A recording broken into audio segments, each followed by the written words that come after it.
ফুলংখা সবাইকে নমস্কার। আজকে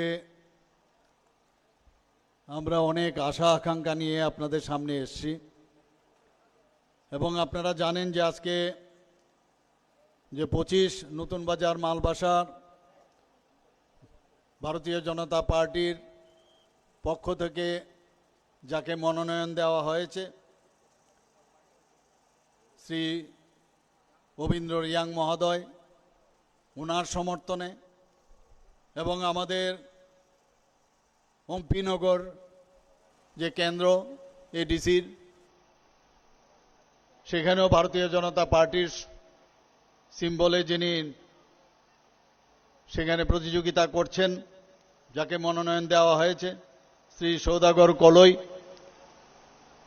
এবং এখানে যোগদান সভাও রাখা হয়েছে এবং এই যোগদান সভায় এবং যে পরিমাণে মা ও বোনেরা ভাইয়েরা এখানে উপস্থিত হয়েছেন সেই উপলক্ষে আমাদের মাঝে উপস্থিত আছেন ত্রিপুরা সরকারের মাননীয় মন্ত্রী শ্রী প্রণজিৎ সিংহ রায় মহোদয়। উনি ওনার মূল্যবান বক্তব্য আপনাদের সামনে রেখেছেন। আমি যখন এখানে এই সবাই যখন ঢুকছিলাম তখন অমরপুরের মাননীয় বিধায়ক শ্রী রঞ্জিত দাস মহোদয় বিস্তারিত আলোচনা আপনাদের সামনে রাখছিলেন এবং আমাদের মাঝে উনিও উপস্থিত রয়েছেন। আমাদের মাঝে উপস্থিত রয়েছেন শ্রী অভিনীন্দ্র রিয়াং, আমাদের যার সম্পর্কে আমি একটু আগে বললাম। আজকে নতুন বাজার মালবাসার ভারতীয় জনতা পার্টির তরফ থেকে যাকে মনোনয়ন দেওয়া হয়েছে, এখানে উপস্থিত আছেন শ্রী সৌদাগর কলই, অম্পিনগর কেন্দ্রের থেকে যাকে মনোনয়ন দেওয়া হয়েছে ভারতীয় জনতা পার্টির তরফ থেকে। উনিও ওনার মূল্যবান বক্তব্য আপনাদের সামনে রেখেছেন এবং মথার বিষয়ে উনি যা বললেন আমরা কিন্তু সবাই শুনলাম এবং মথা সম্পর্কে যেসব আসল কথাগুলো কিন্তু ওনার মুখ থেকে আজকে আমরা শুনতে পেলাম। আজকে আমাদের মাঝে উপস্থিত আছেন মাইনরিটি কর্পোরেশন মাননীয় চেয়ারম্যান জসিম উদ্দিন, তাছাড়া এখানে যার সভাপতিত্বে এবং বিশিষ্ট ব্যক্তি এখানকার আমাদের সাথে দীর্ঘ ওনার সাথে পরিচয়, আজকের এই সভার সভাপতি শ্রী অতীন্দ্র রিয়াং মহোদয়, গোমতী ডিস্ট্রিক্টের সম্মানিত জেনারেল সেক্রেটারি শ্রী প্রশান্ত পোদ্দার এবং অন্যান্য যারা আমাদের জনজাতির নেতৃত্বরা এখানে আছেন বা এই ডিস্ট্রিক্ট এবং এই মণ্ডলের যারা বিভিন্ন নেতৃত্ব রয়েছেন এবং আমার প্রিয় জনজাতি ভাই ও বোনেরা, এলাকাবাসী এবং সাংবাদিক বন্ধুরা, সবাইকে আমি আজকে এখানে উপস্থিত থাকার জন্য হার্দিক অভিনন্দন ও শুভেচ্ছা জানাচ্ছি। আজকাল আমরা দেখছি যে মথা খুব লাফাচ্ছে, এক জায়গা থেকে আরেক জায়গায় যাচ্ছে, কখন কি বলবে কোনো ঠিক থাকে না। আমার মনে হয় যে এখন যে অবস্থা দেখছেন, এতদিন ধরে তো ভাবছিলেন যে আমরা এডিসি আমরাই নিয়ন্ত্রণ করব, আমরা যা বলবো তাই হবে, কিন্তু এবার কিন্তু চেহারা কিন্তু অন্যরকম হয়ে গেছে। বন্ধুগণ, আপনারা সবাই রোজ দেখছেন যখন যা খুশি আনাপ সানাপ যা খুশি তাই বলছেন। আমি আপনাদের কাছে একটা কথাই বলতে চাই, আমরা চেয়েছিলাম এই আঞ্চলিক পার্টির সাথে চলার জন্য, অনেকবার কথাবার্তা হয়েছে, কিন্তু কথা বলে একটা করে আরেকটা, এবং এই গুয়েবলসিওর কায়দায় মিথ্যাকে কিভাবে বারবার এই কমিউনিস্টদের থেকে যে শেখা, সে একই কায়দায় উনারাও চাইছেন যে এই এডিসি এলাকাকে নিয়ন্ত্রণ করার জন্য। বন্ধুগণ, অনেকবার চেষ্টা করেছি কিন্তু সম্ভব হচ্ছিল না। আমরা বললাম আমরা আমাদের মতো লড়ব। আমি আপনাদের কাছে একটা জিনিসই জিজ্ঞেস করতে চাই, এই যে 28টা একা যে লড়াই করতে যাচ্ছে, এতে আপনারা খুশি কি খুশি না? আপনারা কি খুশি না খুশি? খুশি? জিতবো? এবার ভারতীয় জনতা পার্টির সরকার সেখানে গড়বে নিশ্চিত। আমিও নিশ্চিত, এবং আমাদের সরকার থেকে আরম্ভ করে আমাদের ভারতীয় জনতা পার্টির সমস্ত নেতৃত্ব আমরা কনফার্ম যে এবার ভারতীয় জনতা পার্টির সরকার এই সন্ধিক্ষণে, এইরকম একটা শুভ সন্ধিক্ষণ আর কোনোদিন আসবে না বন্ধুগণ। যেহেতু আমরা ডিসিশন নিয়েছি অনেক চিন্তা ভাবনা করে, এবং আপনাদের আশা আকাঙ্ক্ষা, যদি আমরা সরকার ভারতীয় জনতা পার্টির সেখানে আমরা যদি সরকার দেখবেন যে উন্নয়ন কাকে বলে, জনজাতিদের জন্য সত্যিকারের উন্নয়ন কাকে বলে, সেটা আপনারা দেখতে পারবেন বন্ধুগণ। আমি অত্যন্ত আনন্দিত যে আপনারা আজকে যে কথাটা বারবার আমি বলার চেষ্টা করেছিলাম যে 28টাতে আমরা যেভাবে আমরা কাজ করব, 28টাতে জেতার পরে আপনারা দেখবেন উন্নয়ন কাকে বলে বন্ধুগণ। আপনারা এক এক দিন বসে বসে এক একটা রকম নানা রকম ইস্যু খুলে, বিশ্রামগঞ্জ নগর পঞ্চায়েত নিয়ে, এখানে অমরপুর নগর পঞ্চায়েত নিয়ে অনেক ধরনের কথাবার্তা এই মোথার তরফ থেকে বলা হয়। কি বলছেন যে এডিসির নাকি অংশ আমরা নিয়ে যাচ্ছি বন্ধুগণ। এইরকম একটা মিথ্যা অপবাদ।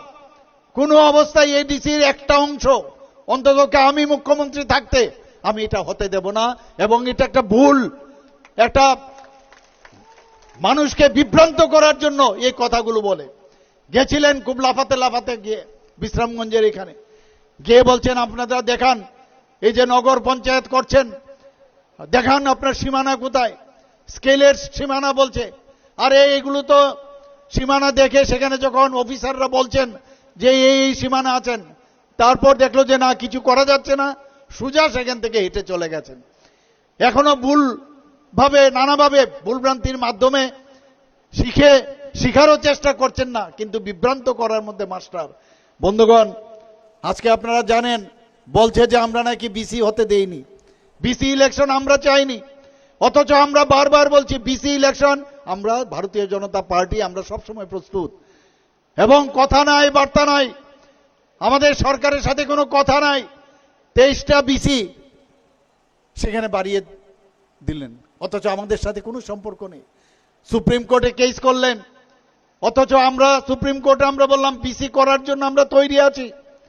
এবং সেখানে এই যে 23টা বিসি ওনারা করলেন, 123টা বিসি, সেখানে যখন সুপ্রিম কোর্টের যে অ্যাডভোকেট ওনারা ধরেছিলেন, সেই অ্যাডভোকেটই বললেন তাড়াতাড়ি এটাকে উইথড্র করুন, যদি উইথড্র না করেন তাহলে আপনাদের কেস শক্ত হবে না। বাধ্য হয়ে তাড়াতাড়ি সেটা উইথড্র করলো। আমরা বারবার আপনারা পারেন না এইভাবে 123টা যে নতুন ভাবে আপনারা বিসি করেছেন সেটা পারেন না আপনারা, সেটা কিন্তু উইথড্র করলো, কিন্তু মানুষকে বিভ্রান্ত করার চেষ্টা করলো। এবং যে আমরা বিসি জিতে গেছি, বিসি জিতে গেছি, এরকমটা না।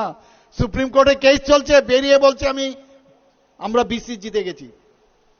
সুপ্রিম কোর্ট কি বলছেন যে এডিসি ইলেকশন, আমরা বললাম এডিসি ইলেকশন সময় মতো আমরা করব, এবং সুপ্রিম কোর্ট বলছে যদি বিসি করতে হয় তাহলে যদি সম্ভব কিনা সেটা সরকারের কাছে বা আমাদের যে ইলেকশন কমিশন আছেন তাদের কাছে জিজ্ঞেস করে, state election commission.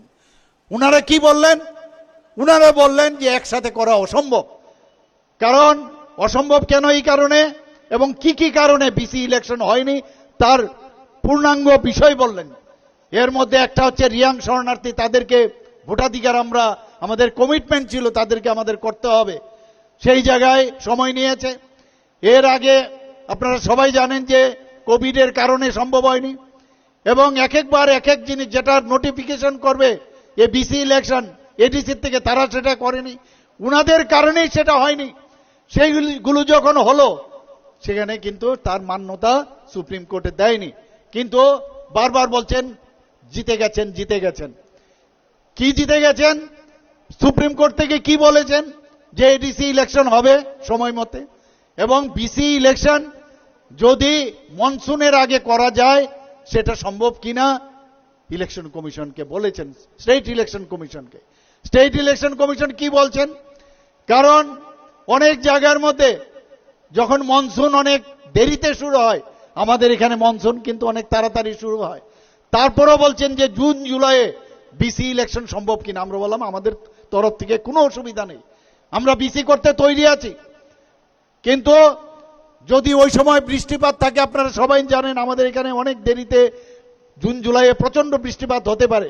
Supreme court বললেন ঠিক আছে বিসি ইলেকশন হবে, তবে ওই জুন জুলাইয়ে আবার সেখানে তার যে রিভিউ করে আমরা দেখব সেটা সম্ভব কিনা। আমরা তৈরি আছি, কিন্তু এটাকে নিয়েও কিন্তু বিভ্রান্তি করানোর চেষ্টা হয়েছে বন্ধুগণ।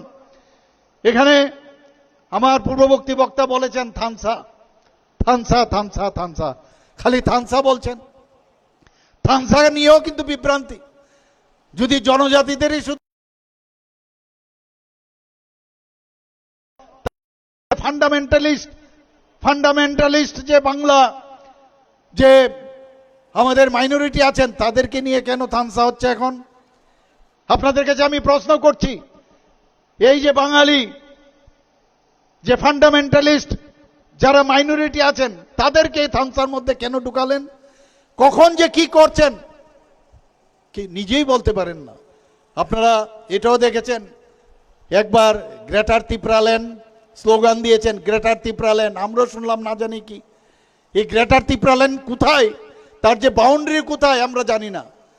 আমরা দেখলাম সেটা বাংলাদেশেও চলে যাচ্ছে, সেটা আপনার কোথায় যাবে আমিও জানি না। এবং আমাদের আজকে আমি এক জায়গায় দেখছিলাম যে প্রদ্যুৎ কিশোর বাবু আবার গ্রেটার তিপ্রাল্যান্ড সামনে এনেছেন। ইস্যু নেই, ঘুম থেকে উঠে কিভাবে ইস্যু তৈরি করছেন। একজন সাংবাদিক আজকে লিখছিলেন যে এটা একটা ক্যাচি ওয়ার্ড, এই ওয়ার্ডকে যদি আবার ব্যবহার করা যায় কারণ কোনো ইস্যু নেই, তো উনি বলছেন যে গ্রেটার তিপ্রাল্যান্ড তৈরি করতে চিটাগাং, কক্সবাজার, খাগড়াছড়ি দখল করতে হবে। এটা কি সম্ভব? কোন পার্টি, কোন রাজ্য সরকার সেটা দখল করতে পারবে? আজকে যদি সেটা মাননীয় প্রধানমন্ত্রী নরেন্দ্র মোদীজির এখানে যায়, আমাদের মাননীয় হোম মিনিস্টারের কাছে গিয়ে যদি বলেন যে আজকে চিটাগাং দখল করতে হবে, আজকে আমাদের কক্সবাজার দখল করতে হবে, সেটা রাজি হবে? ভারত কখনো কোনো জায়গায় হামলা করে সেইভাবে জায়গা দখল করার ক্ষমতা আছে? আমাদের ক্ষমতা থাকলেও আমরা সেটা করব না, কারণ ভারত কখনো কাউকে আক্রমণ করে না। আমাদের নিজেদের যে পাক অকুপায় কাশ্মীর, সেখানেও কিন্তু আমরা এখনো করতে করিনি এখনো, যদিও বলছেন, এবং আমি জানি সেটা করবে, কিন্তু কি করে সেটা হবে? কিভাবে তিপ্রাসাদেরকে এই থানসা থানসা নাম দিয়ে এই তিপ্রা ল্যান্ডের কথা বলে আপনাদেরকে বিভ্রান্ত করার চেষ্টা করছে বন্ধুগণ। আমি এখানে যে বিষয়টা এখানে লিখেছেন, হাসনাত মিয়াও কিন্তু বলছেন, বাংলাদেশের হাসনাত মিয়াও কি বলছেন যে ত্রিপুরার সমস্ত নর্থ ইস্ট জোন নাকি উনি নিয়ে নেবেন। তো হাসনাত মিয়ার সাথে এখন আমাদের এই ভদ্রলোকের কি মিল আমরা দেখতে পাচ্ছি এখন বন্ধুগণ। অদ্ভুত, উনিও এক কথা বলছেন, উনিও আরেক কথা, একজন আরেকজনকে হ্যান্ডশেক করছেন বন্ধুগণ। আমরা কিছু, আমি আগরতলার মালিক, কিছুদিন আগে কি বলছেন, আমি আগরতলার মালিক, আমি ত্রিপুরার মালিক, আমি তেলিয়ামুড়ার মালিক। তো কিছু কিছু মানুষকে আমি দেখলাম কি টাকা নিয়ে ঘুরছে, কোথায় যাবেন, কারণ মালিক যেহেতু তার তো ভাড়া দিতে হবে। তো এইরকম অদ্ভুত অদ্ভুত এক একটা ঘটনা বলেন।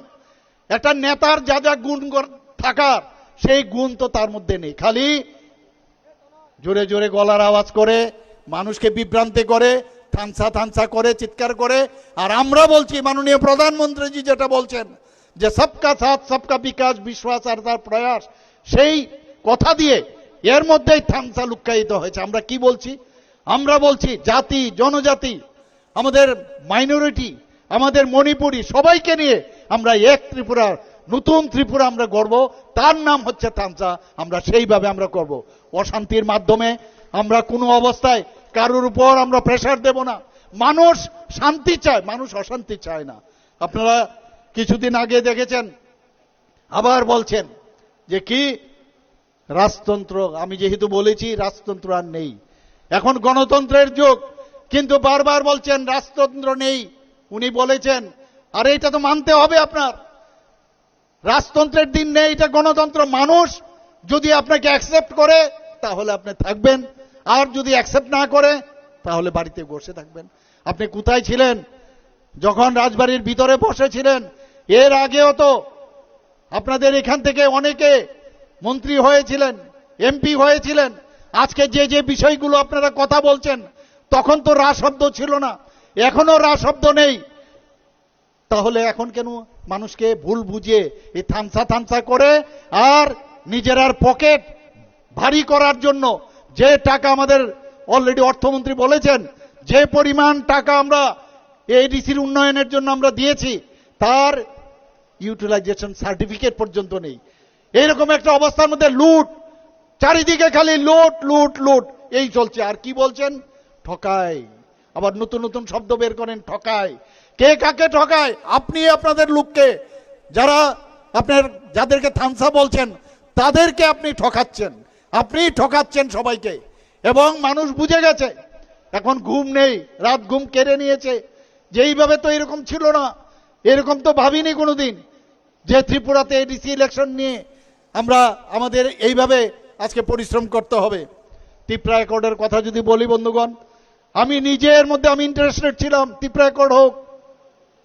আমি দিল্লিতে গিয়েছি, সেখানে গিয়ে কথাবার্তাও হয়েছে, কিন্তু সেখানে কি বলেছে যে 6 মাস, কমসে কম 6 মাস কোনো রকম আন্দোলন করা যাবে না, কাউকে মারধর করতে পারবেন না। কিন্তু 01 যেদিন ত্রিপুরা অ্যাকর্ড হয় আমাদের, সেদিন পরদিন থেকেই এই মারপিট, রাস্তা বন্ধ করে দেওয়া ইত্যাদি। তাহলে কে এই অ্যাকর্ড যে করলাম, সেই অ্যাকর্ডটা কে ভঙ্গ করেছেন? ওনারাই করেছেন। তাহলে কি করে অ্যাকর্ড হবে? এটাকে নিয়েও মানুষকে বিভ্রান্ত করার চেষ্টা করছেন বন্ধুগণ। আজকে চাকমাদের বিষয়ে খুব দরদ দেখছি আমি বন্ধুগণ। আপনার মনে আছে উদয়পুরের এক চাকমা আইএস অফিসার, মনে আছে তো কি করেছিল? রাত্রে 10টার সময় ওনার যে বাংলো, সেই কোয়ার্টারে পৌঁছে গেছেন। আমি যাব, যখন খুশি বেরিয়ে হবে। আমি নিজে অফিসারের বাড়িতে আমি কি করে যাব? এবং সেই দিন ছিল রোববার, এবং এই চাকমাকে যে অফিসার ছিলেন তাকে এখান থেকে যাতে ট্রান্সফার করা যায়, তার জন্য কি নাটকই না করলেন আপনারা সবাই জানেন। তখন তিনি তানসা ছিলেন না, উনিও তো চাকমা ছিলেন, থানসাই ছিলেন। কিভাবে এই তালা নিয়ে নিয়ে এই গেটের মধ্যে, অফিসের মধ্যে তারা গিয়ে সে আন্দোলন করলেন, এবং সাংবাদিকদের সঙ্গেও কি দুর্ব্যবহার করেছেন সেই দিনটাও আপনারা দেখেছেন।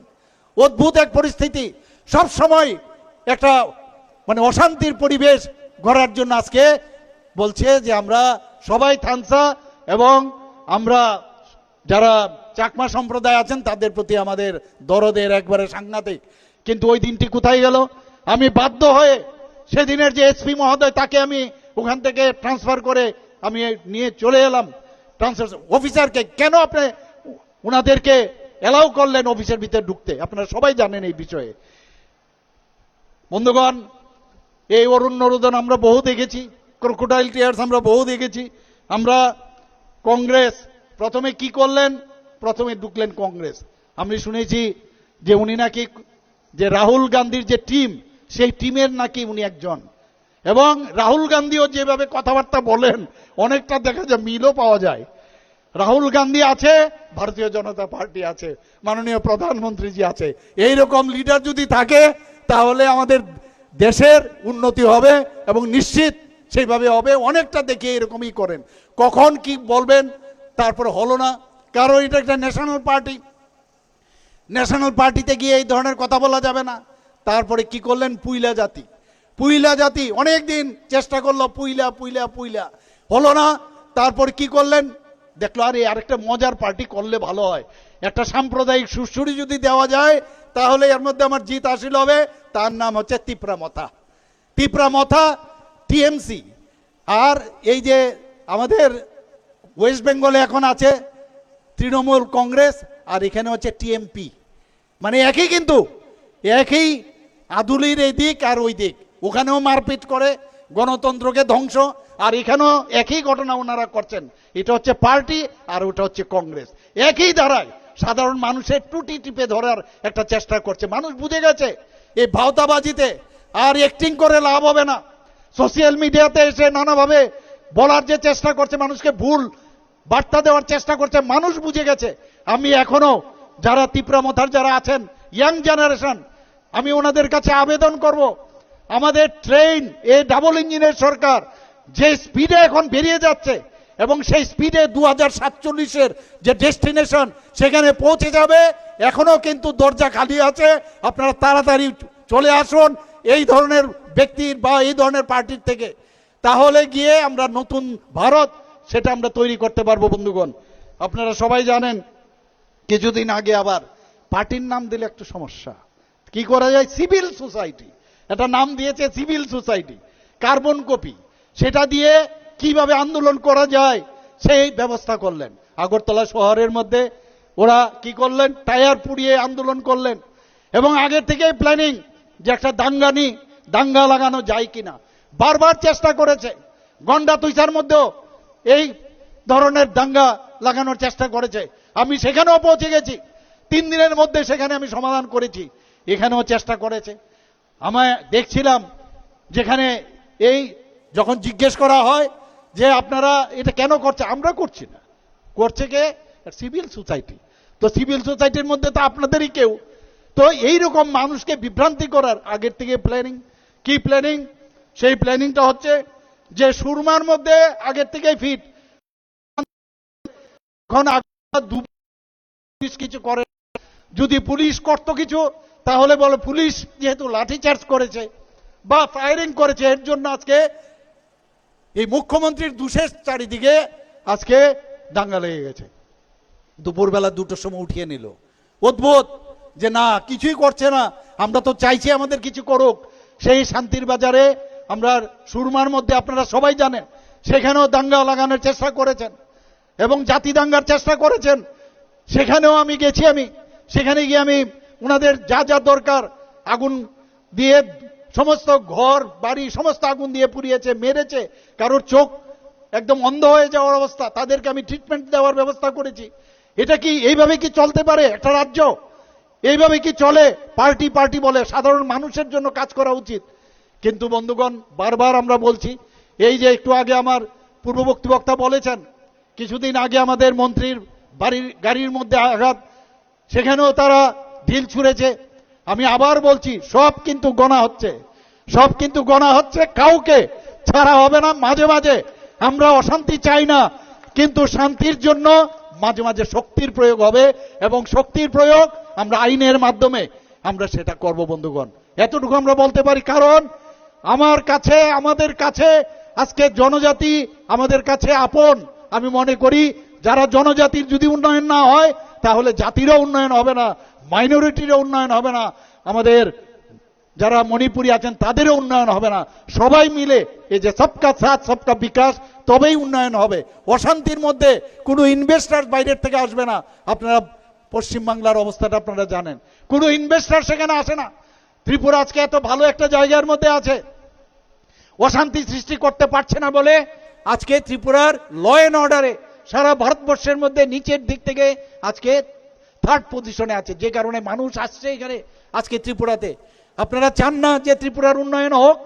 উন্নয়ন চায় না, কারণ ওই বিদেশ ভ্রমণ, বিভিন্ন জায়গায় যাওয়া, আর যারা ছোট ছোট ছেলে মেয়েরা আছেন তাদেরকে আমি বলবো এখনো সময় আছে, আপনারা আসুন ভারতীয় জনতা পার্টির পতাকা তলে। আজকে এখানে অনেকে আজকে যোগদান করবেন, আমি ওনাদেরকে বলবো সঠিক সময়ে আপনারা সঠিক সিদ্ধান্ত নিয়েছেন। বন্ধুগণ, আমরা চাই যে ত্রিপুরাকে সবাই মিলে নিজেকে আপনার ভাবতে হবে এটা আমার রাজ্য, আমার দেশ।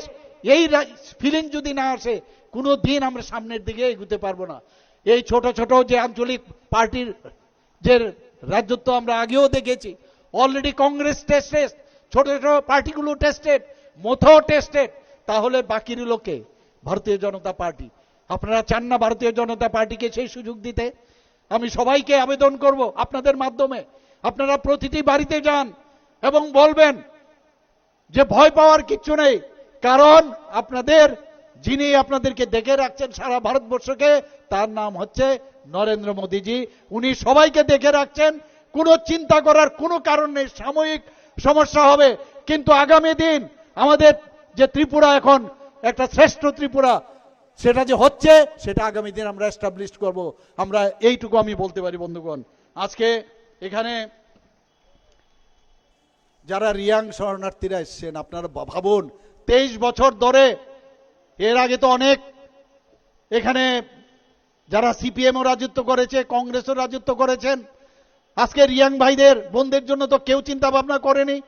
আজকে আমাদের সরকার আসার পর আমরা কিন্তু তাদের থাকার ব্যবস্থা করেছি, বাসস্থানের ব্যবস্থা করেছি, যারা ইউথ আছে তাদের ট্রেনিং দেওয়ার ব্যবস্থা করেছি। শুধু তাই নয়, তাদের যে সাস্টেনেবল ইনকাম হয় তার জন্য ব্যবস্থা করছি। টুল কিটস দেওয়া হচ্ছে, তাদের ফিক্সড ডিপোজিট দেওয়া হচ্ছে, প্রায় 800 কোটি টাকা তাদের জন্য প্যাকেজ দেওয়া হয়েছে। তো আমরা তখন তো কেউ ছিল না, মাঝখানে এসে ল্যাটারাল এন্ট্রি নিয়ে ভাবলো আমি যদি চলে আসি, অথচ 2 পয়সারও কিন্তু ওদের জন্য কোনো কাজ করেননি, অদ্ভুত সুযোগ খুঁজে ঢুকে গেল। এইভাবে একের পর এক আজকে আমাদের যারা মূল স্রোতে এখন চলে আসছে, যারা এনএলএফটির যারা আছেন, যারা এটিটিএফ এর যারা, আজকে আমরা এখানেও প্রায় 250 কোটি টাকা আমাদের ভারত সরকার দিয়েছে, আমরাও সেই জায়গার মধ্যে হেল্প করছি। তারা সৃষ্টি করেছে, সিপিএম এর ওরার সময়ে এই উগ্রপন্থী সৃষ্টি করেছে, আর আমরা সেগুলো এখন শুধরাচ্ছি। আজকে এই যে রিয়াং শরণার্থীদের, তাদেরকে ইচ্ছে করে আজকে অনেকে বলেন যে আমরা নাকি কি জনজাতিদের শত্রু। আরে আমরাই জনজাতিদের জন্য প্রকৃত বন্ধু, আমরা জনজাতিদের জন্য করছি। শুধু আজকে না, আমরা আগামী দিনও করব। সত্যিকারের ত্রিপুরা যাকে বলে, নতুন ত্রিপুরা, সেটা আমরা গর্ব বন্ধুগণ। এখানে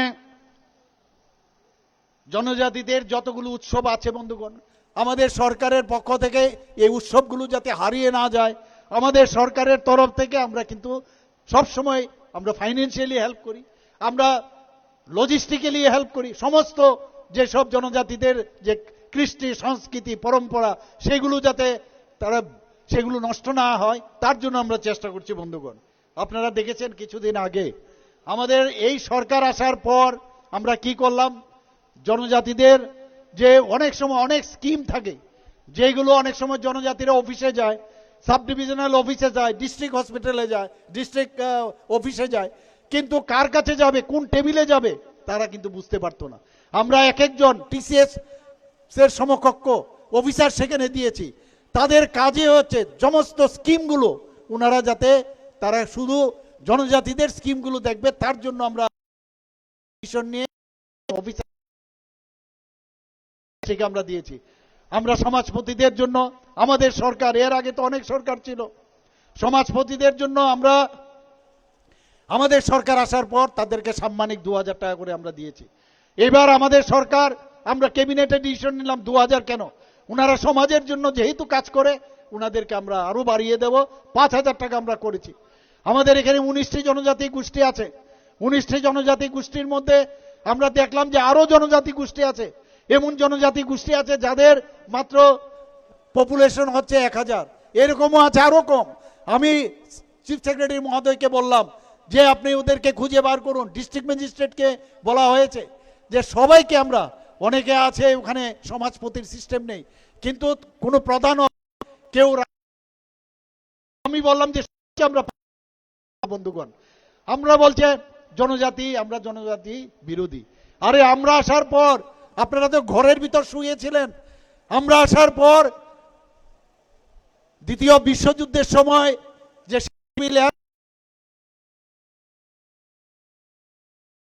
উনাকে প্রকৃত অর্থে আমরা সম্মান দিয়েছি।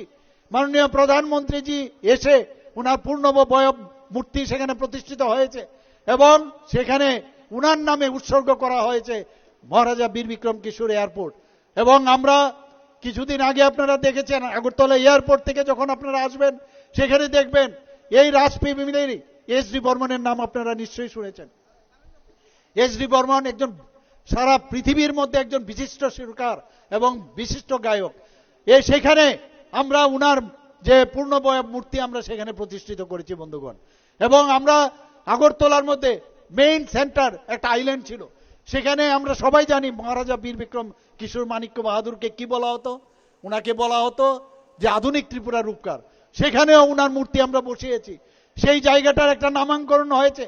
আমরা সেইগুলো আমরা কাজ করছি। আগে তো আপনারা ঘরের ভিতর বসেছিলেন, এখন গণতন্ত্র বুকের বাতাস, এখন গণতন্ত্র বলছেন, সুযোগ সুবিধা পাচ্ছেন, সব পাচ্ছেন, তারপর আপনারা এখন গণতন্ত্রের হাওয়া চারিদিকে বলছেন যে আমাদের এটা দিচ্ছে না সেটা দিচ্ছে না। আসারাম বাড়ির ঘটনা আপনারা ভুলে যাবেন না। আসারাম বাড়িতে কি করেছেন? এই প্রধানমন্ত্রীর যে মন কি বাত অনুষ্ঠান, সেখানে আমাদের জনজাতি যারা ভাইয়েরা আছেন সেখানে ওই তাও কি কোনো রকম টিভিও ছিল না, মোবাইলের মধ্যে তারা মন কি বাত অনুষ্ঠান শুনছিলেন, সেখানে হামলা, মার দৌড়, গাড়ি উল্টিয়ে দেওয়া। সেখানে আমি পরের যে সেই মাসে আমি সেখানে আমি গেছি। গায়ের জোর দিয়ে আমাদেরকে দাবানো চলবে না। আমি বারবার বলছি, যত আক্রমণ, যত ধরনের ফন্দি আপনারা করবেন, ভারতীয় জনতা পার্টি তত শক্তিশালী হবে। এবং নিশ্চিত যে 28টা কেন্দ্রে আমাদের রেজাল্ট সেইভাবে বেরিয়ে আসবে। মানুষ চায় যে ভারতীয় জনতা পার্টি এরকম একটা পার্টি আসুক এবং আমাদের উন্নয়নের কথা যেখানে একমাত্র জনজাতিদের নিয়ে চিন্তা করছেন একমাত্র মাননীয় প্রধানমন্ত্রী থেকে 2024-26 পর্যন্ত 8 জন জনজাতি এক নাগারে, মাঝখানে একজনকে দেওয়া হয়েছে। 2019 থেকে 24 পর্যন্ত এক নাগারে, 25 বাদ দিলে 26, এই বছরে আবার একজন বিশিষ্ট যারা জনজাতি আছেন তাদেরকে মাননীয় প্রধানমন্ত্রীজি আজকে পদ্মশ্রী দিয়ে তাদেরকে সম্মান করেছেন। আজকে আমাদের ত্রিপুরা রাজ্যের একজন যিনি মানে উপমুখ্যমন্ত্রী ছিলেন এবং রাজ পরিবারের এই একজন ব্যক্তি, উনাকে এই ত্রিপুরার মতো একটা ছোট রাজ্য থেকে তেলেঙ্গানার মতো একটা বড় রাজ্যের উনাকে রাজ্যপাল করা হয়। এখন তো আরো উনার প্রমোশন হয়েছে, মহারাষ্ট্রের রাজ্যপাল বানিয়েছেন। কিন্তু একটি বারও এতগুলো কাজ যে হচ্ছে মাথার থেকে ব্যক্তি উনি কিন্তু একবারও তার প্রশংসা করেন না। এটা বুঝতে হবে কেন করেন না উনি। এগুলো আপনার কংগ্রেচুলেশন করেন না। তো এই কাজগুলো উনারা আমরা করছি, আমরা একের পর এক আমরা কাজ করছি। বন্ধুগণ, আমরা চাই যে ত্রিপুরাতে জাতি জনজাতি আমরা সবাই মিলে আমরা এই যে জনজাতিদের উন্নয়নে আমরা কাজ করি। আপনারা জানেন কুমলুঙ্গে আমাদের পার্টি অফিস কতবার পুড়িয়েছে, দুবার সেখানে আমরা কুমলুঙ্গে আমাদের অগ্নি সংযোগ করি, আবার নতুন করে আমরা পার্টি অফিস সেখানে করেছি। এখনো একই ঘটনা কমলপুরেও আপনারা দেখেছেন। এ থানসা বলেন, কালকে আমি পুলিশ থেকে জনজাতি মহিলা পুলিশ এবং জনজাতি যে আমাদের যে পুলিশ ভাই আছেন তাদেরকে পর্যন্ত আক্রমণ করা হয়েছে, হসপিটালে চিকিৎসা করেছে। তখন থানসার কথা মনে হয়নি? তখন থানসার কথা মনে হয়নি? এখানে সবচেয়ে বেশি থানসাকে মারছে। কাজে এই বিভ্রান্ত করার যে প্রচেষ্টা করছেন এটা বুঝতে হবে বন্ধুগণ। আমি যদি এখানে জনজাতিদের উন্নয়নের কথা বলি, একের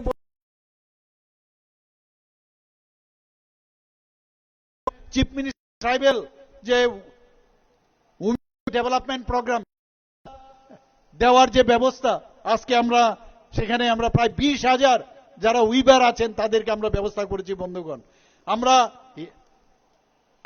এই জনজাতিদের যে রিসার কথা আমার অলরেডি আমার পূর্ববর্তী বক্তারা বলেছেন, জিআই ট্যাগ পাঁচরা আমাদের জিআই ট্যাগ পেয়েছে। এই মহারাজা বীর বিক্রম কিশোর মাণিক্য বাহাদুরের জন্মদিন 19শে আগস্ট ছুটি ঘোষণা কে করলো? আমরা, আমাদের সরকার করেছে। আজকে আমরা বড়মুড়া পাহাড়ের নাম দিয়েছি হাতাইকতর, গন্ডাছড়া মহকুমার নাম গন্ডা তুইসা দিয়েছি, 18 মোড়ার নাম হাটক বেরেম দিয়েছি। এগুলো কে করলো? আপনারা তো করেননি, এগুলো আমরা করেছি, ভারতীয় জনতা পার্টি করেছে। আজকে বিভিন্ন জেলায় 84টি বনধন বিকল্প যে বিকাশ প্রকল্প আমরা করেছি। জনজাতি অধ্যুষিত এলাকায় ওয়ার্ল্ড ব্যাংক থেকে 1400 কোটি টাকা আমরা ঋণ নিয়েছি শুধু জনজাতি এলাকার উন্নয়নের জন্য। মাননীয় প্রধানমন্ত্রী যে আমাদের ন্যাশনাল হাইওয়ে দিয়েছে, বেশিরভাগ ন্যাশনাল হাইওয়ে জনজাতি অধ্যুষিত এলাকা দিয়ে যায়। সেখানে যে টাকাটা পায়, যে জায়গাগুলো নিচ্ছে, বেশিরভাগ জনজাতি যারা ভাই বোনের আছেন তাদের কাছে সেই টাকাটা যাচ্ছে। আমাদের এখানে আজকে এলিমেন্ট প্রজেক্টে প্রায় 1700 কোটি টাকা, এই আমাদের যে সেটাও দেখা যায় ফরেস্টের যত ডেভেলপমেন্ট হচ্ছে সেখানেও জনজাতিদের উন্নয়নের জন্য হচ্ছে। বিশেষ একটা অর্থনৈতিক প্যাকেজ দেওয়া হয়েছে 100 কোটি টাকা, সেখানে যাতে মার্কেট স্টল 100টা যাতে মার্কেট স্টল করা যায় তার ব্যবস্থা করা হয়েছে। মুখ্যমন্ত্রী জনজাতি বিকাশ যোজনায় 9,326 জন যারা বেনিফিশিয়ারি আছেন তাদের জন্য 25,000 টাকা করে মোট 23 কোটির উপরে আমরা টাকা তাদেরকে দিয়েছি সেখানে। আজকে 2019 NLFT যে এসডি গোষ্ঠী তাদের সঙ্গে একটা সমঝোতা হয়েছিল, 100 কোটি টাকা তাদেরকে দেওয়া হয়েছে। 2028 2024-25 অর্থ বছরে রাজ্যের বাজেট যে আছে তার যদি আমরা কমিটেড এক্সপেন্ডিচার বাদ দেই, এখানে অর্থমন্ত্রী মহোদয় আছেন এখানে, তার মধ্যে আমরা 17,000 কোটি টাকার মধ্যে আমরা ওনাদেরকে যে 7,000 কোটি টাকা দিয়েছে, অর্থাৎ আমরা 39.06% আমরা দিয়েছি। এইবার 25-26 অর্থ বছরে প্রায় 40%-এর উপরে আমরা এই জনজাতি অধ্যুষিত এলাকায় খরচ করেছি বন্ধুগণ। আমরা TDSC-কে দিয়েছি। সবসময় টাকা বাড়ছে, কিন্তু এই টাকাগুলো যাচ্ছে কোথায় আপনারা সবাই জানেন। এর হিসাব আমাদের সরকার সেখানে গঠন করার পর আপনারা দেখবেন পাই হিসাব আমরা নেব। এর মধ্যে শুনলাম একজন অফিসারকে আবার নমিনেশন দিয়েছেন। উনি কে ছিলেন? উনি সিও ছিলেন আমাদের। এই আজকে খুব বড়াই করে বলছেন যে আমরা IAS অফিসারকে নমিনেশন দিয়েছি। বন্ধুগণ, আমি বলতে চাই উনার সব কীর্তি আমাদের জানা আছে, সব বের করব, আমরা সব বের করব। একবার আমাদের মন্ত্রী সভাটা সেখানে হোক, তারপর টেটটি পাবেন কি হতে যাচ্ছে বন্ধুগণ। আমরা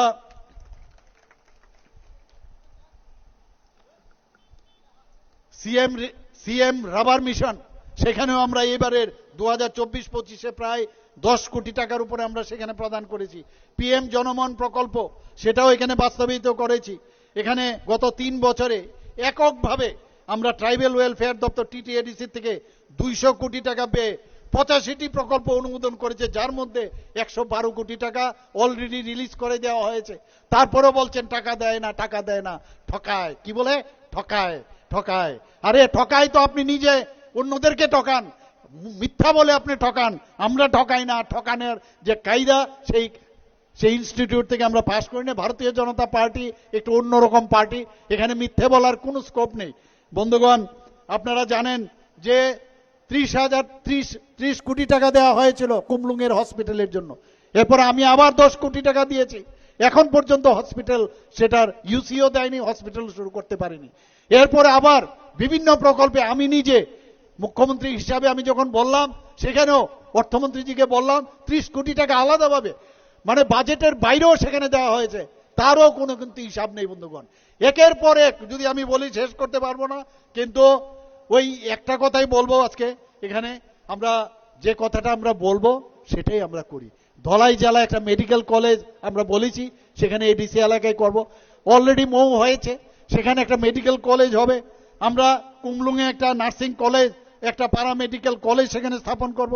3টি ডিগ্রি কলেজে, মহিলা কলেজ এবং আম্বেদকর কলেজ এবং গন্ডাছড়ায় 3টি আমরা সেখানে যারা ST যারা আছেন তাদের জন্য আমরা হোস্টেল সেখানে নির্মাণ করেছি। জনজাতি হোস্টেল, আবাসিকরা যে থাকে সেখানে। আমাদের সরকার আসার পর সেখানে 55 রুপিস করে তাদেরকে দেওয়া হতো। আমরা আসার পর সেখানে 85 টাকা দিয়েছি।